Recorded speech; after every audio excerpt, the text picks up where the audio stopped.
What are you doing here? Ryan Stewart knelt at his daughter's grave, setting down white roses with trembling hands. A man in a janitor's uniform stood 3 feet away, tears streaming down his face. A small boy beside him placing stones on the same headstone. Ryan's breath caught. The child had Claire's green eyes, her dimpled smile. "Who are you?"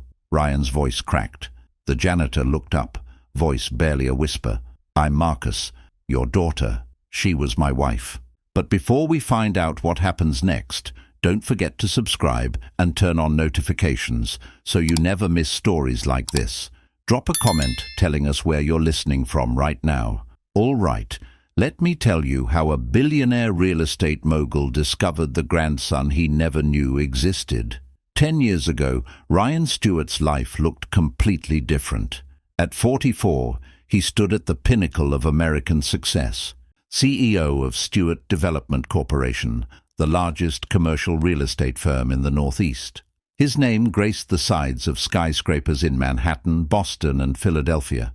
Forbes called him the Tower King. His net worth exceeded $2 billion. But that October morning, none of it mattered. Ryan sat in his corner office on the 57th floor of Stewart Tower in downtown Manhattan, staring at the phone in his hand. The call had come at 6:47 a.m. A voice he didn't recognize. Words that didn't make sense. "Mr. Stewart, this is Detective Morrison with the NYPD. There's been an accident. Your daughter, Claire Brooks, was involved in a single-vehicle collision on the West Side Highway. I'm sorry to inform you." The phone slipped from Ryan's fingers, clattering on the mahogany desk. Claire, his daughter, his only child. Ryan's mind went blank. Around him, Manhattan woke up. Millions of people starting their day, completely unaware that his world had just shattered into a million pieces. Claire Brooks was 28 years old, brilliant, stubborn, idealistic to a fault, and for the past 6 years she'd barely spoken to her father. The rupture had been Ryan's fault. He knew that, had always known it. Claire had been his world once, his miracle baby, born when Ryan was 16 and still figuring out who he was. Her mother, Amanda, had been his high school girlfriend. When Amanda got pregnant, both families pushed for marriage. Ryan and Amanda were kids raising a kid, struggling in a cramped Brooklyn apartment while Ryan worked construction during the day and took business classes at community college at night. Those were hard years, exhausting. But they were also the happiest years of Ryan's life. Claire was born with a full head of dark hair and green eyes that seemed to see straight into his soul. From the moment the nurse placed her in his arms, Ryan was utterly, completely in love. "She's perfect," he'd whispered to Amanda. "She's ours," Amanda had replied, tears streaming down her face. Ryan worked himself to the bone for his girls. By the time Claire was 5, he'd graduated from community college and landed a job as a junior analyst at a small investment firm. By the time she was 10, he'd moved into real estate development. By the time she was 15, he'd started his own company. Money started coming in. Real money. Enough to move from Brooklyn to a house in Westchester. Enough to send Claire to private school. Enough to give her every opportunity Ryan never had.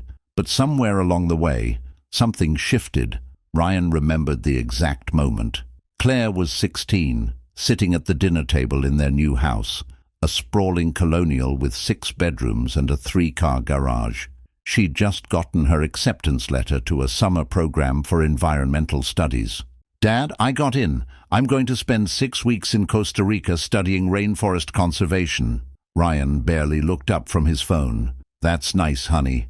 Listen, I have a conference call in 10 minutes. Dad, did you hear me? Costa Rica. This is what I want to do with my life. I want to work in environmental protection." That got his attention. Ryan put down the phone. "Environmental protection? Claire, that's not a career. That's a hobby. You should be thinking about business school, law school, something practical." Claire's face had fallen. "But Dad, this matters to me. What matters is building a future. I've worked incredibly hard to give you opportunities. I never asked for any of this." Claire had shouted, gesturing at the big house, the expensive furniture. "I never asked to live in this giant empty house where you're never home anyway." That was the beginning of the end. Over the next 2 years, Claire pulled away. She went to college at a small liberal arts school in Vermont, as far from Manhattan as she could get without leaving the East Coast. She studied environmental science and sociology. She joined protests. She wrote articles for the student paper about corporate greed and income inequality, and she stopped coming home. Ryan told himself she was just going through a phase, that she'd grow out of it, that eventually she'd realize he'd been right all along. He was wrong. When Claire graduated college, she didn't ask Ryan for help finding a job. She moved into a tiny apartment in Brooklyn with 3 roommates and started working for a non-profit environmental advocacy group. Her salary was barely above minimum wage. Ryan was furious. "I paid $180,000 for your education so you could make $30,000 a year. I'm doing something that matters," Claire had said quietly. "I'm trying to make the world better. Not everything is about money, Dad. Easy to say when you've never gone without it. You're right, I haven't, because you never let me forget how hard you worked to give me everything." Claire's voice had been sad, not angry. "But you know what you never gave me, Dad? Your time, your attention, you." Those were the last words they'd spoken. Claire walked out of Ryan's office that day, and he didn't see her again. That was 6 years ago. Ryan tried to reach out. He did. He called, left voicemails, sent emails. But Claire never responded, and after a while Ryan stopped trying, told himself if she wanted to waste her life, that was her choice, buried himself deeper in work. He threw himself into building his empire, acquired properties, developed projects, made more money than he could ever spend, and tried not to think about the daughter who wanted nothing to do with him. Then came the call from Detective Morrison. Ryan drove to the hospital in a daze. The accident had happened at 2 a.m. Claire's car had hydroplaned in the rain, skidded across 3 lanes, and hit a barrier at 60 miles per hour. She'd died on impact. At the hospital, they led Ryan to a cold room with fluorescent lights. A doctor pulled back a white sheet. Claire looked peaceful, like she was sleeping, but her skin was cold when Ryan touched her face. "My baby," he whispered. "My baby girl. I'm so sorry. I'm so sorry." But sorry was too late. At the funeral, Ryan barely remembered what happened. There were people there, Claire's friends, her co-workers, people whose faces Ryan didn't recognize. They told stories about Claire, about her passion for the environment, her kindness, how she volunteered every weekend at a community garden in Brooklyn, how she tutored kids after school, how she made everyone around her want to be better.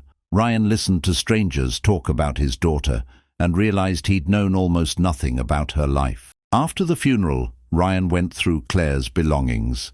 Her landlord let him into her apartment, a tiny studio in Bed-Stuy with plants on every surface and second-hand furniture.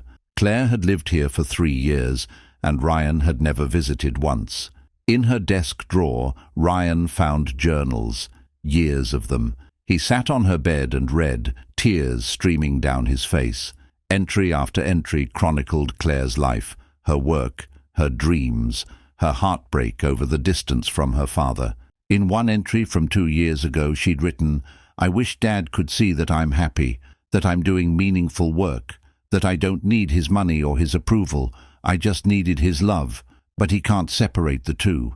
To him, love means providing material things. He doesn't understand that I just wanted him to show up, to ask about my day, to care about what I care about. I miss him every day, but I can't go back to being the daughter he wants me to be. I have to be myself." Ryan sobbed, clutching the journal. He'd lost her, and it was his own fault. In the weeks after Claire's death, Ryan tried to lose himself in work, but nothing helped. The grief was crushing. He'd wake up at 3 a.m., remembering Claire as a little girl, running into his arms when he came home from work. Claire at 6, showing him the picture she'd painted. Claire at 12, begging him to come to her school play. He'd always been too busy, always had a meeting, always had a deal closing. And now she was gone. Ryan stopped going to the office. His assistant fielded calls. His partners handled meetings. Ryan just existed, barely. His therapist suggested a routine, something to mark the grief. So Ryan started visiting Claire's grave every week. Every Saturday morning, he'd drive 2 hours to Greenwood Cemetery in Brooklyn where Claire was buried. He'd chosen the plot himself, under a massive oak tree overlooking a small pond. Claire had loved trees. As a kid, she'd climb the oak in their backyard and sit for hours with a book. The headstone was simple grey granite. He'd agonized over the inscription for days before finally settling on words from one of Claire's journals. Claire Brooks, beloved daughter. She believed in a better world. Every Saturday, Ryan brought white roses, Claire's favorite. He'd sit on the grass beside her grave and talk. Tell her about his week. Apologize for everything he'd done wrong. Promise to be better. Even though it was too late. This went on for months. Then a year. Then 2. Then 10. 10 years of Saturday mornings. 10 years of grief that never quite faded. 10 years of wondering what Claire's life would have been like if Ryan had been a better father. Ryan's entire life had narrowed to work and grief. He had no close friends, no relationships. His ex-wife, Amanda, had remarried and moved to California. Ryan rarely saw her. His business partners respected him, but kept their distance. Ryan Stewart, the billionaire, was completely alone, and he thought this was how his life would end. Successful, wealthy, and utterly, devastatingly empty. He had no idea that everything was about to change, that one Saturday morning, 10 years after Claire's death, he would arrive at her grave and find something impossible, someone else grieving for the daughter Ryan had lost, someone with a secret that would shatter everything Ryan thought he knew about Claire's life. This particular Saturday was the 10th anniversary of Claire's death. Ryan woke at dawn, as he always did. The October sky was grey, threatening rain, perfect weather for grief. Ryan dressed in the same black suit he always wore for cemetery visits. He picked up white roses from the same florist he'd been using for 10 years. He drove the same route, West Side Highway to Brooklyn, then through residential streets to Greenwood Cemetery. The cemetery was nearly empty this early, just Ryan and the ghosts. He parked in his usual spot and walked up the familiar path, past old headstones dating back 100 years, past the pond where ducks floated peacefully, up the gentle hill toward the oak tree, and then he saw them, a man and a child, at Claire's grave. Ryan's steps faltered. In 10 years he'd never encountered anyone else at Claire's grave. Who were they? He got closer, and details emerged. The man looked to be in his early 30s, maybe 32 or 33. Average height, maybe 5'10". Dark blonde hair that needed a trim. Wearing a maintenance worker's uniform, dark blue jumpsuit with a name patch that said Marcus. His hands were rough, calloused, working hands. Next to him stood a small boy, maybe 4 years old, dark brown hair, wearing a little red jacket. The child was carefully placing small stones on top of Claire's headstone, his young face serious with concentration. The man had tears streaming down his face. Ryan stopped 10 feet away, his heart pounding. "Excuse me," he said, his voice coming out rougher than intended. "Can I help you?" The man startled, quickly wiping his eyes. He turned to face Ryan, and Ryan saw his face clearly for the first time. Young, tired, grief etched into every line. "I'm sorry," the man said quickly.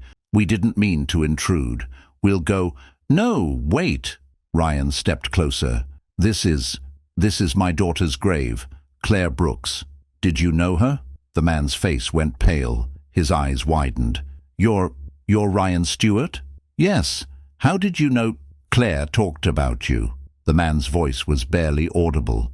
"I'm Marcus Bennett. She was my wife." The world tilted sideways.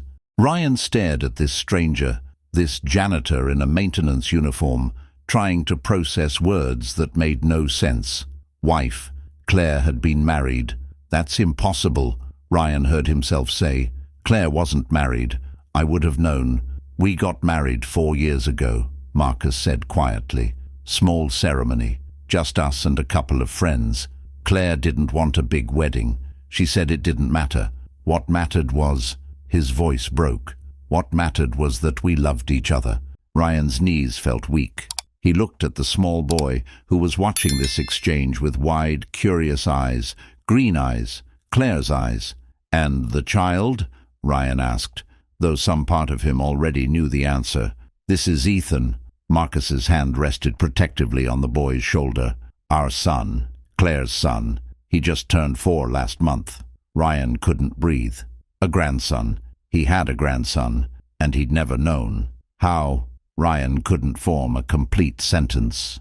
"How is this possible? How did I not know?" Marcus looked down at Ethan, then back at Ryan. "Claire didn't tell you because she said you'd made it clear what you thought of her choices, her work, her life. She didn't think you'd approve of me." His voice was quiet, sad. "I'm a maintenance worker at a community center in Brooklyn. I don't have a college degree. I make $35,000 a year. Claire said, she said you'd think she married beneath her." Each word was a knife to Ryan's chest, because Marcus was right. If Claire had brought this man home 6 years ago, or 4 years ago, Ryan would have been appalled, would have thought she was throwing her life away, would have said terrible things, and Claire had known it. She'd gotten married, had a child, built a whole life, and never told him because she knew exactly what his reaction would be. When did she... Ryan couldn't say the word. 6 months after Ethan was born. Marcus's eyes were wet again. "Postpartum complication, aneurysm. She collapsed at home. I called 911, but..." He shook his head. "It was too fast. They said she didn't suffer, but I can't." He broke down, shoulders shaking with silent sobs. Ryan stood frozen, watching this stranger grieve for the daughter Ryan had driven away, watching his grandson, look up at his father with concern. "Daddy," the little boy said softly, "why are you sad?" "I'm okay, buddy." Marcus wiped his eyes, forcing a smile. "I'm okay." But he clearly wasn't okay. Ryan's mind raced. Claire had been gone for 10 years. No, that was wrong. Claire had died 6 years ago, after their fight, after she'd walked out of his office. She'd lived 4 more years, met Marcus, fallen in love, gotten married, had a baby, and died without ever calling her father. The pain of that realization was crushing. "I didn't know," Ryan whispered. "I swear I didn't know she was married.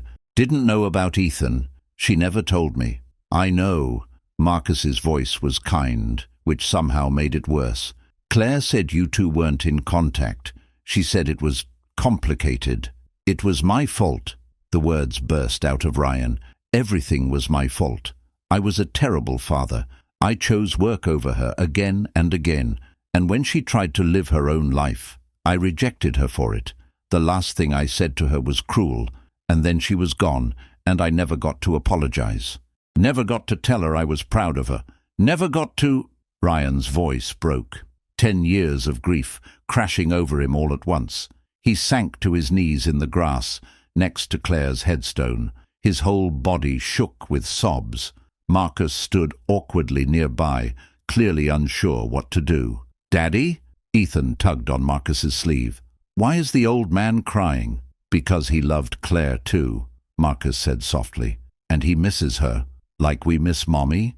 "Yeah, buddy. Like we miss Mommy." Ryan pulled himself together with effort. He wiped his eyes and looked up at this young man, this stranger who had loved his daughter. "Tell me about her," Ryan said hoarsely. "Please, tell me about Claire's life. I need to know." Marcus hesitated, then nodded. He sat down on the grass. Ethan climbed into his lap, and Marcus began to talk.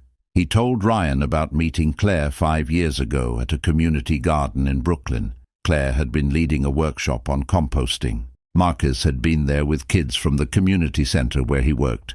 They'd gotten to talking. "She was the most passionate person I'd ever met," Marcus said, a small smile on his face.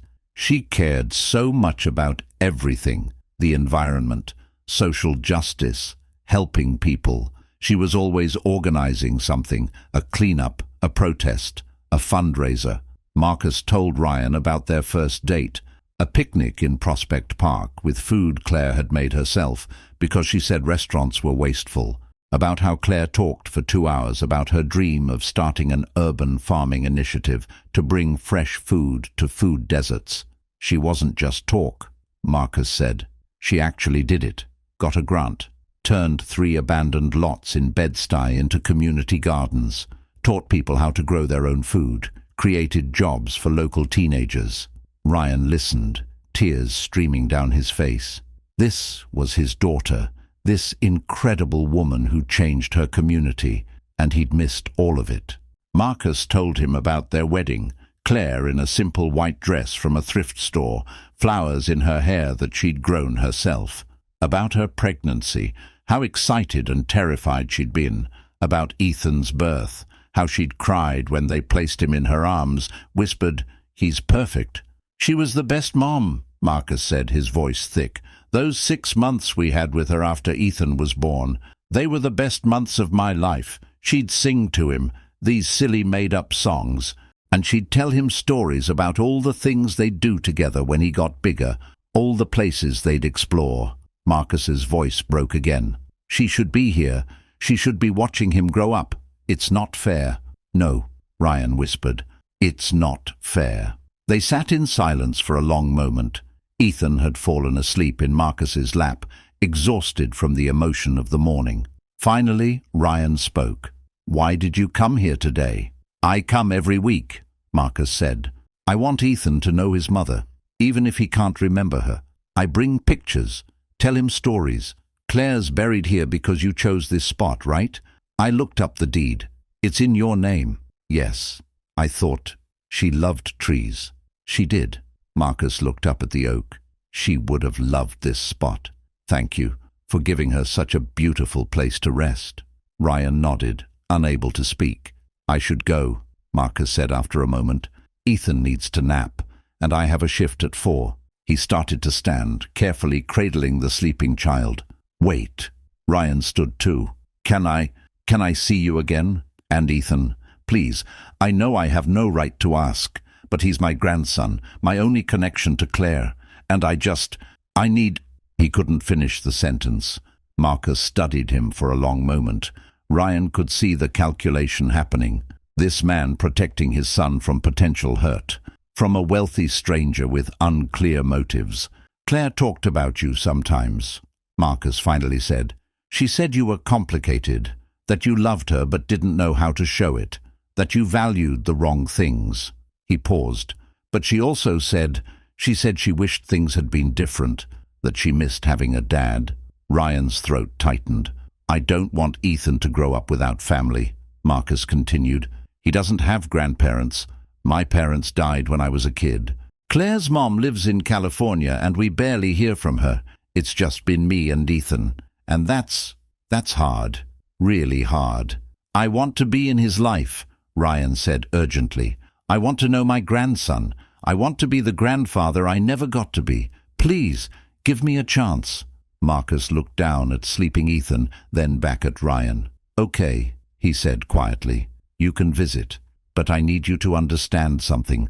I'm not impressed by money. I don't care about your net worth or your buildings or any of that. What I care about is Ethan. And if you hurt him, if you reject him the way you rejected Claire, I will cut you out of his life completely. Understood?" "Understood," Ryan said, his voice fierce. "I swear I will never make those mistakes again. I lost my daughter. I won't lose my grandson too." Marcus nodded slowly. "I live in Flatbush, 2847 Bedford Avenue, apartment 3B. You can come by tomorrow, Sunday afternoon, around 2. We can talk more." "I'll be there," Ryan promised. Marcus adjusted Ethan in his arms and started walking toward the parking lot. Ryan watched them go, this young father carrying his sleeping son, shouldering grief and responsibility that would have crushed most people. Claire had chosen well, Ryan realized. Marcus Bennett might not have money or status, but he had something far more valuable. He had love. He had character. He had shown up for Claire in ways Ryan never had. Ryan turned back to Claire's grave. He knelt down, placing his hand on the cool granite headstone. "I met your family, baby girl," he whispered. "Your husband, your son. They're wonderful. Marcus is a good man. He loved you. He's taking such good care of Ethan. You chose well." Tears streamed down Ryan's face. "I'm so sorry I wasn't there. I'm so sorry I pushed you away. I'm so sorry you didn't think you could tell me about them. That's on me. That's my failure. But Claire, I swear I'm going to do better. I'm going to be there for Ethan. I'm going to be the grandfather I should have been. I'm going to make you proud. I promise." He sat there until the sun was high in the sky, talking to his daughter, making promises to a headstone. And for the first time in 10 years, Ryan Stewart felt something he hadn't felt since the day Claire died. Hope. The next day, Ryan stood outside 2847 Bedford Avenue in Flatbush, staring up at the old brick building. It was nothing like the neighborhoods Ryan usually visited. This was working-class Brooklyn, bodegas on the corners, kids playing basketball in the street, laundry hanging from fire escapes. Ryan felt completely out of place in his expensive suit. He climbed the 3 flights to apartment 3B and knocked. Marcus answered, looking tired but clean. He'd changed into jeans and a t-shirt. Behind him, Ryan could hear cartoons playing. "Come in," Marcus said, stepping aside. The apartment was tiny, maybe 600 square feet total. The living room barely fit a couch and TV. Through a doorway, Ryan could see a small kitchen. Another doorway led to what must be the bedroom, but it was clean, organized. The walls were covered with pictures. Claire smiling, Claire pregnant, Claire holding a newborn Ethan. Seeing her face again, alive and happy, was a punch to the gut. "Ethan," Marcus called. "Come say hi." The little boy appeared from the bedroom, clutching a stuffed dinosaur. He looked at Ryan with curious green eyes. Claire's eyes. "Hi," Ethan said shyly. Ryan knelt down to the boy's level, his throat tight. "Hi, Ethan. I'm Ryan. I knew your mommy when she was little, like you. Did she like dinosaurs?" Ethan held up his toy. "She did," Ryan lied, though he had no idea. But it made Ethan smile, so it was worth it. They sat in the cramped living room. Marcus made coffee. Ethan played with blocks on the floor, and Ryan and Marcus talked. Marcus told Ryan more about Claire's life, about the non-profit she'd worked for, the projects she'd led, the people she'd helped, about their apartment in Bed-Stuy, even smaller than this one, but filled with plants and light and love. "After she died, I couldn't stay there," Marcus said quietly, so Ethan wouldn't hear. "Every room had memories. I needed a fresh start. Found this place. It's not much, but it's ours." "How do you manage?" Ryan asked. "Financially, childcare, everything." Marcus shrugged. "It's tight. I work maintenance at the Crown Heights Community Center. It doesn't pay much, but they're flexible with my hours. Let me bring Ethan to work sometimes. Daycare's expensive, so I've cobbled together help. Neighbor watches him 2 days a week. Community center has a part-time program 3 days a week. I'm barely scraping by, honestly, but we make it work." Ryan's mind was racing. This was unacceptable. His grandson living in a tiny apartment. His daughter's husband working himself to exhaustion for poverty wages. Claire would hate Ryan helping. She'd always rejected his money, but Claire was gone, and Ethan was here. Ethan deserved better. But Ryan remembered Marcus's warning. He wasn't going to swoop in with money and fix everything. That's what the old Ryan would have done, and that approach had cost him his daughter. "Can I help?" Ryan asked carefully. "I'm not trying to take over, but I'm Ethan's grandfather. I'd like to be involved, if you'll let me." Marcus was quiet for a long moment. "What kind of help are you offering?" "Whatever you need. Childcare, financial support, just time with my grandson. I want to be part of his life. I missed everything with Claire. I don't want to miss this." Marcus studied him. "I don't want charity. I don't want to be your project. And I don't want Ethan to grow up thinking money solves everything." "I understand," Ryan said. "How about this? I'll come visit. Once a week to start. Spend time with Ethan. Get to know him. Get to know you. And we'll figure out the rest as we go. No expectations, no strings. Marcus nodded slowly. Okay, we can try that. Thank you, Ryan said, and meant it. That afternoon was the first of many. Ryan started coming every Sunday. He'd spend hours in that tiny apartment playing with Ethan, reading stories, building block towers, learning about this little boy who was half Claire. Ethan was smart, curious, gentle. He loved dinosaurs and trains. He asked a million questions about everything. He had Claire's laugh. And slowly, carefully, Ryan fell in love with his grandson. Marcus and Ryan developed a cautious friendship. Marcus was guarded at first, protective, but as weeks turned to months, he relaxed.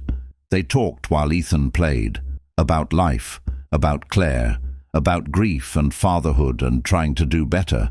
Ryan learned that Marcus had grown up in foster care, aged out of the system at 18 with no family, worked his way through community college while juggling 3 jobs, met Claire when he was 27 and felt like he'd finally found home. She made me believe I deserved good things, Marcus said one Sunday. I'd spent my whole life feeling like I wasn't enough, but Claire saw me, really saw me, and she chose me anyway. Ryan understood that feeling, being seen by Claire, being found worthy of her love, and he understood what a gift that was, a gift he'd thrown away through his own stupidity. 3 months into their new arrangement, Marcus's apartment building was sold. The new landlord was renovating, raising rents. Marcus got a notice. His rent was doubling. There was no way he could afford it. I don't know what to do, Marcus told Ryan, voice tight with stress. I've been looking for new apartments, but everything's so expensive. And I can't move too far. I need to stay near the community center for work, but I can't afford anything in this neighborhood anymore. This was the moment. Ryan knew it. He could solve this problem with a single check, buy Marcus a house, pay off his rent for years, eliminate the financial stress completely. But that's not what Claire would have wanted. Claire would have wanted Ryan to show up, to be present, to value people over money. Move in with me, Ryan heard himself say. Marcus stared. What? I have a house in Westchester, 6 bedrooms.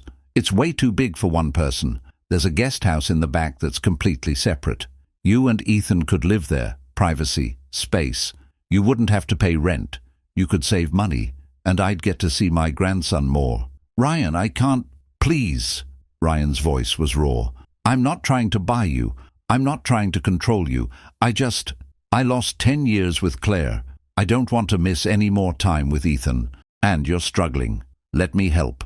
Not with money, with space, with family. Marcus was quiet for a long time. The guest house is really separate? Completely. Its own entrance, kitchen, everything. You'd have total privacy. And you wouldn't try to, I don't know, parent Ethan?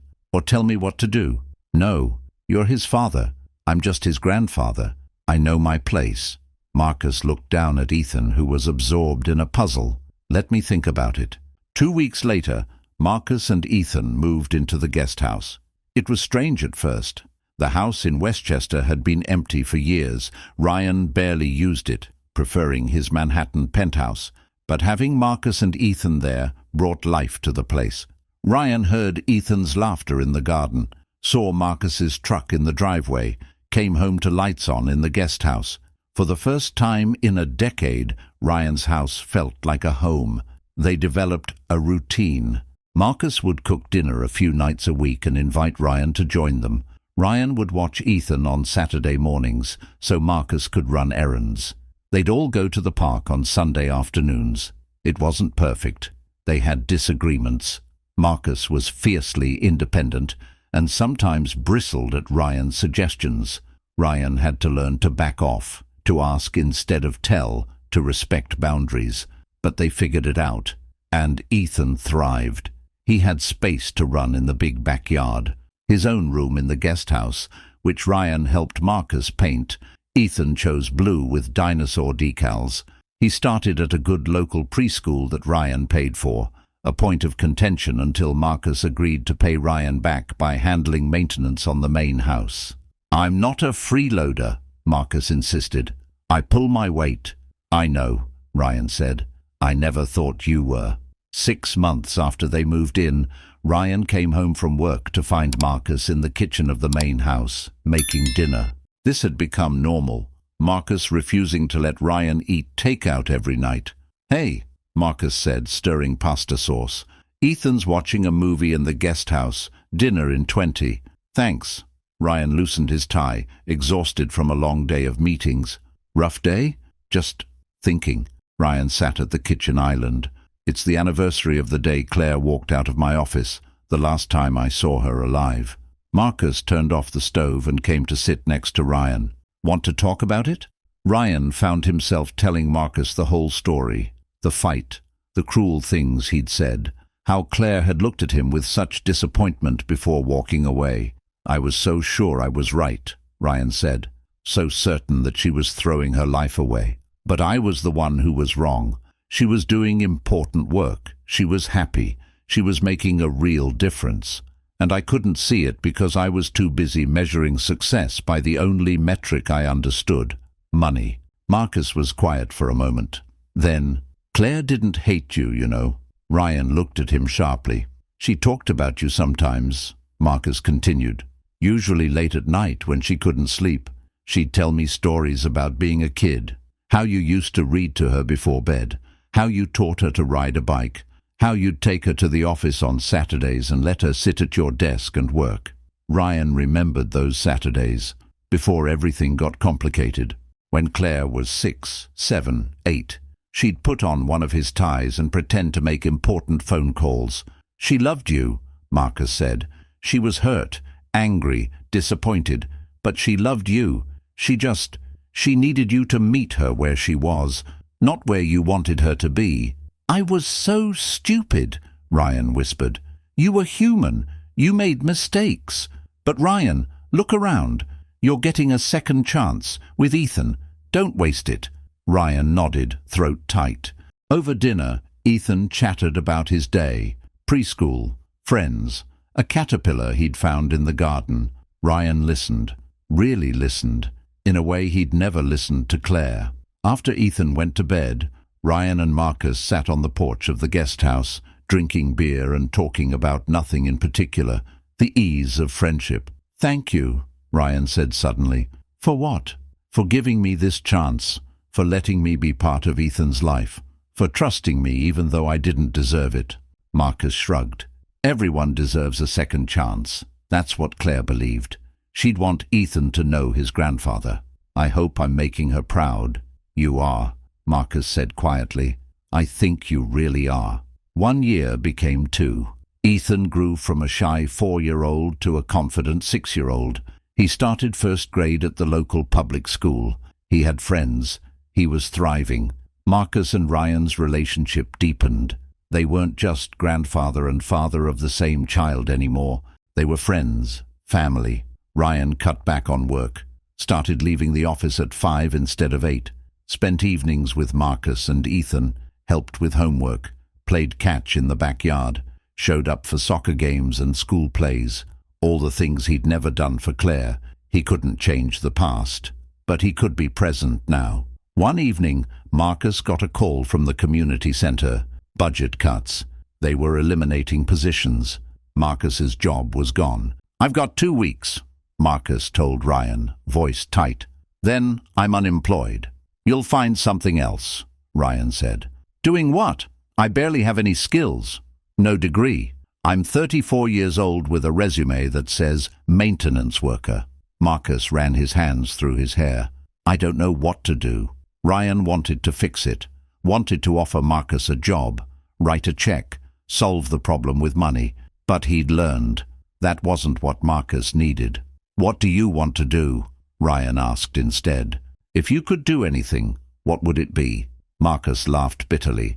"That's not how the world works for people like me. Humor me." Marcus was quiet for a long moment.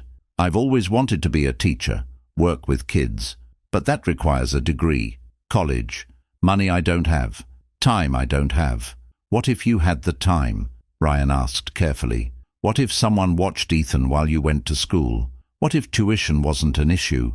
"Ryan, I'm not trying to buy you. I'm trying to invest in you. There's a difference." You're family now, and family helps family. Let me help you build the life you want." Marcus stared at him. "Why?" "Because Claire would want me to. Because you deserve it. Because I wish someone had given me this kind of support when I was your age." Ryan met his eyes. "And because you've given me back my family. This is the least I can do." Marcus's eyes were wet.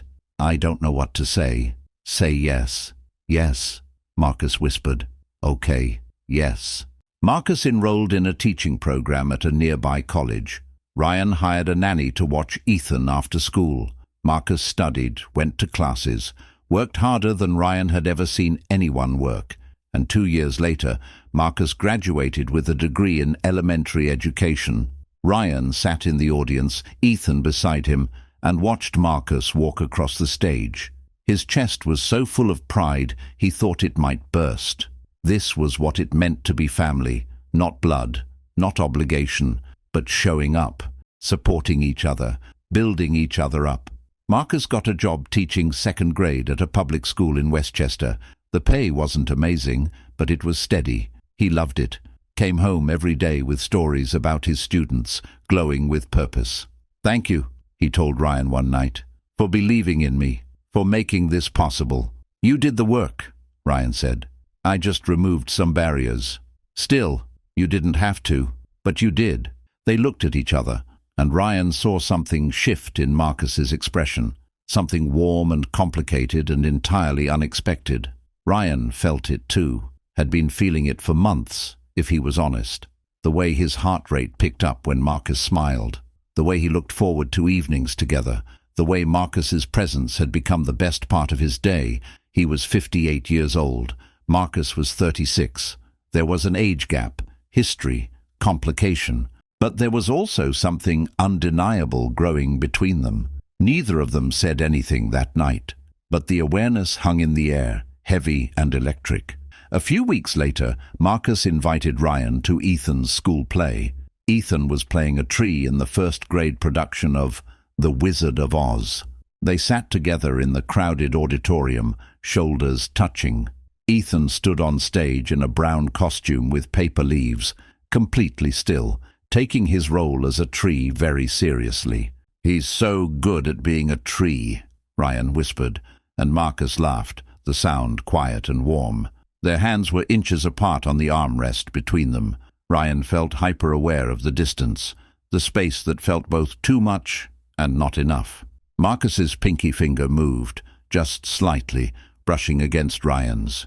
It was such a small touch, barely anything, but it sent electricity through Ryan's entire body. He didn't pull away. Neither did Marcus. After the play, they took Ethan out for ice cream to celebrate his performance. Ethan chattered excitedly about being on stage, already planning his next theatrical role. "I want to be the main character next time," Ethan declared. "I think you were the best tree I've ever seen," Marcus said solemnly. "Better than a real tree?" Ethan asked. "Way better." Ryan watched them, his heart so full it ached. This was his family, this little boy and his father. They'd saved Ryan in ways they'd never know. That night, after Ethan was asleep, Marcus knocked on the door of the main house. "Hey," he said when Ryan answered. "Can we talk?" They sat in Ryan's living room, the one that had been cold and formal for years, but now felt lived in thanks to Ethan's toys scattered around and Marcus's jacket on the back of a chair. "I need to say something," Marcus started, voice nervous, "and I don't know how you're going to react, but I need to say it anyway." Ryan's heart pounded. "Okay, these past 2 years, living here, getting to know you, it's been the best thing that could have happened to me and Ethan. You've been so generous, so supportive. You've become family." Marcus took a breath. "But somewhere along the way, my feelings started changing. And now I don't know how to. I think I—" He trailed off, looking miserable. Ryan's throat was tight. "Marcus, I know it's complicated." Marcus rushed on. "I know there's the age difference and the history with Claire and the fact that you're Ethan's grandfather. I know all of that. But I can't help how I feel. And I feel like I'm falling for you, and I needed you to know. Even if you don't feel the same way, Even if this ruins everything, I needed to be honest. Ryan couldn't breathe. Marcus's words hung in the air between them, brave and terrifying. "You're not alone," Ryan said quietly. Marcus's head snapped up. "What? You're not alone in feeling this way.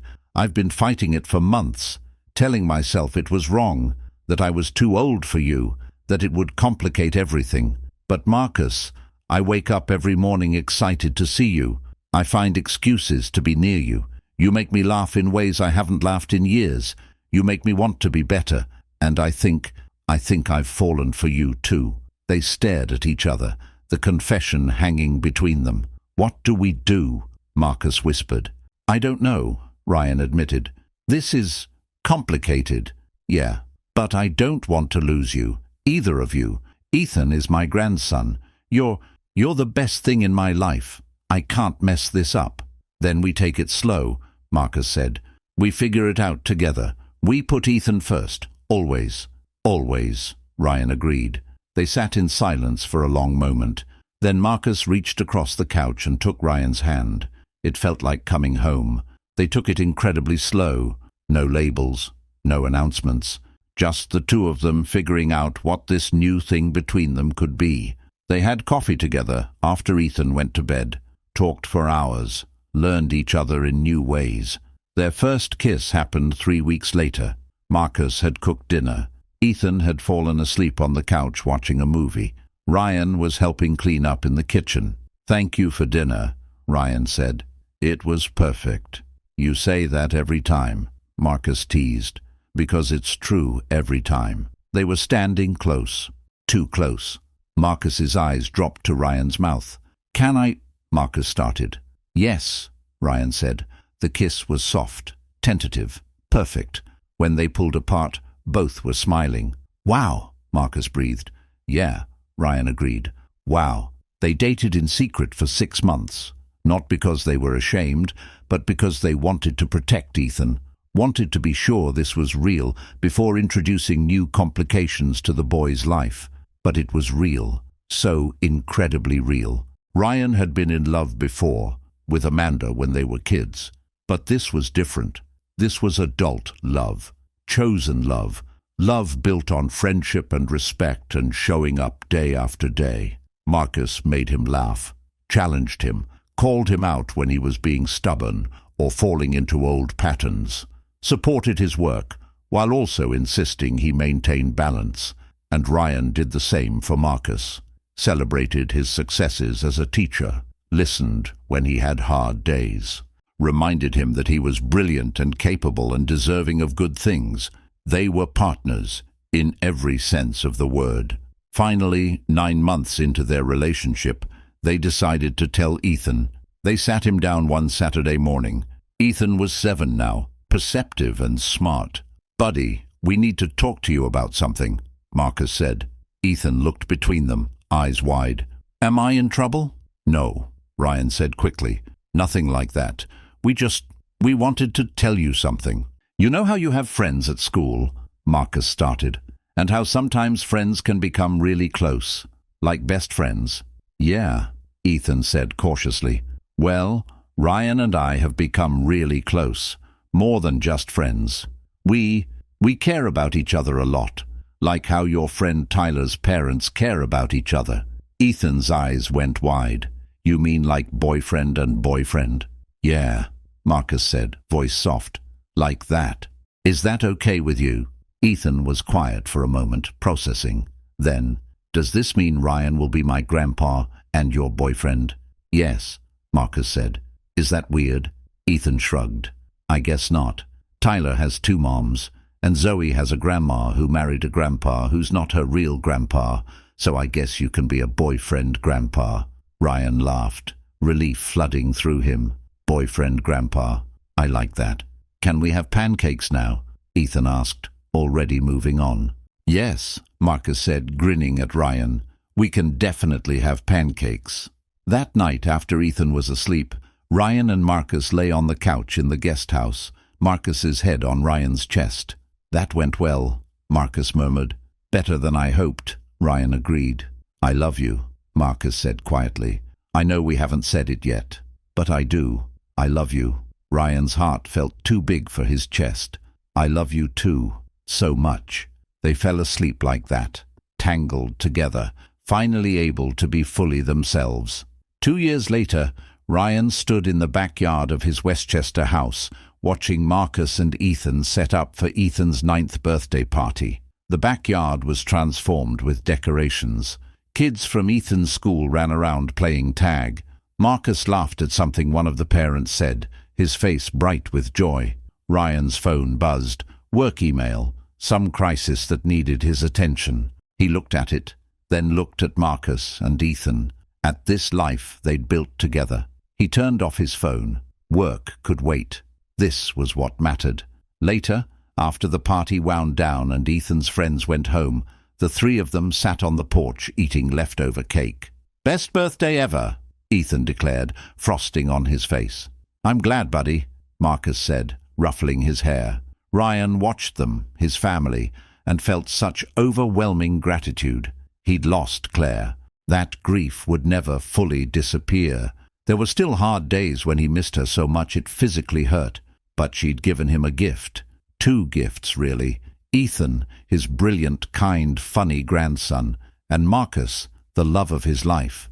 Ryan thought about the man he used to be, the one who measured everything in dollars and square footage, the one who pushed away his daughter because she chose meaning over money. That man was gone. In his place was someone who understood what really mattered. Family, love, showing up, being present. "What are you thinking about?" Marcus asked, catching Ryan's expression. "How lucky I am," Ryan said honestly. "We're the lucky ones," Marcus said, reaching over to take Ryan's hand. Ethan made a face. "You guys are so gross."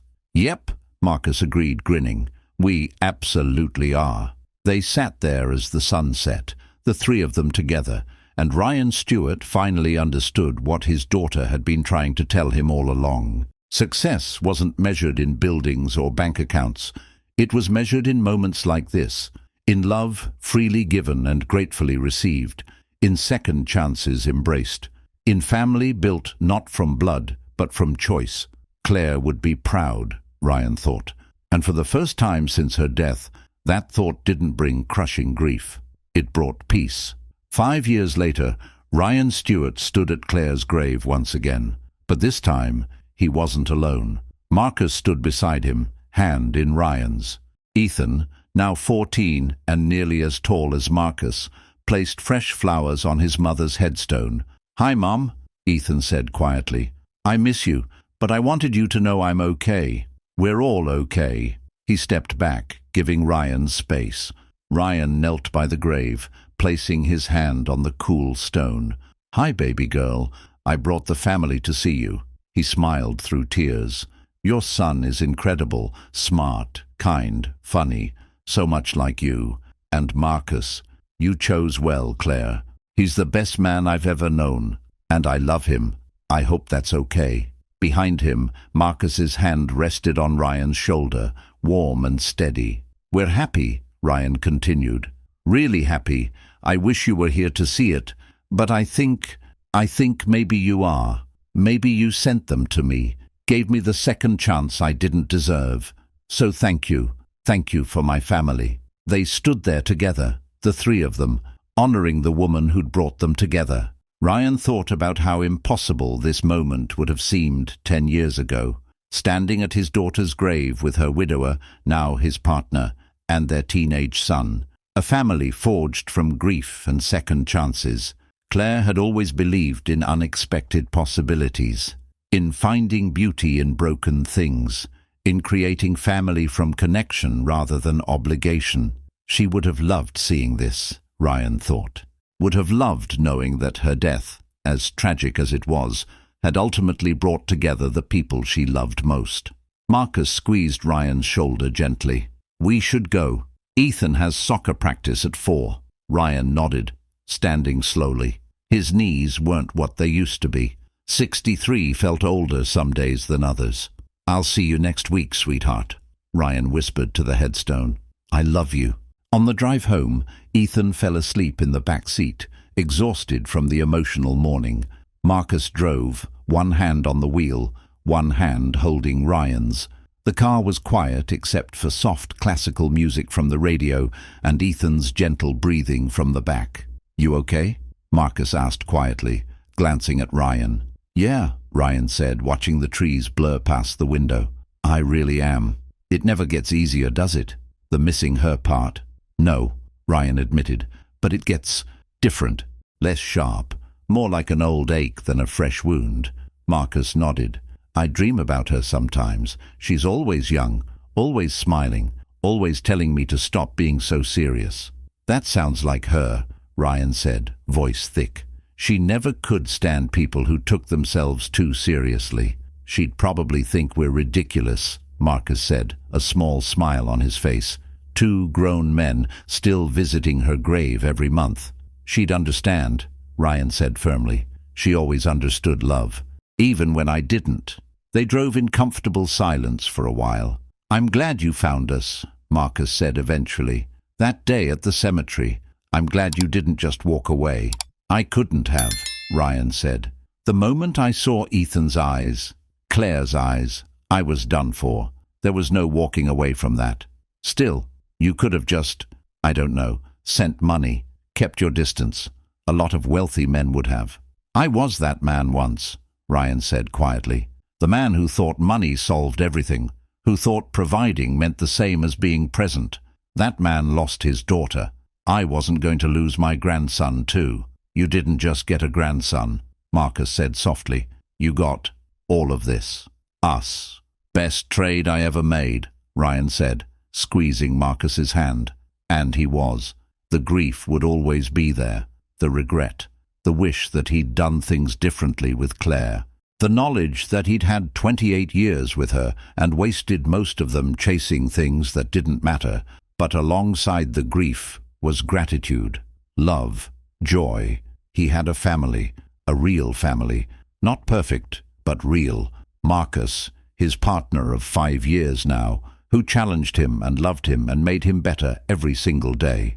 Ethan, his grandson, who was growing into an amazing young man, and the memory of Claire, forever young, forever loved. Ryan Stewart had spent most of his life chasing the wrong things, but in the end, in the most unexpected way, he'd found what really mattered. He'd found home, and he was never letting it go.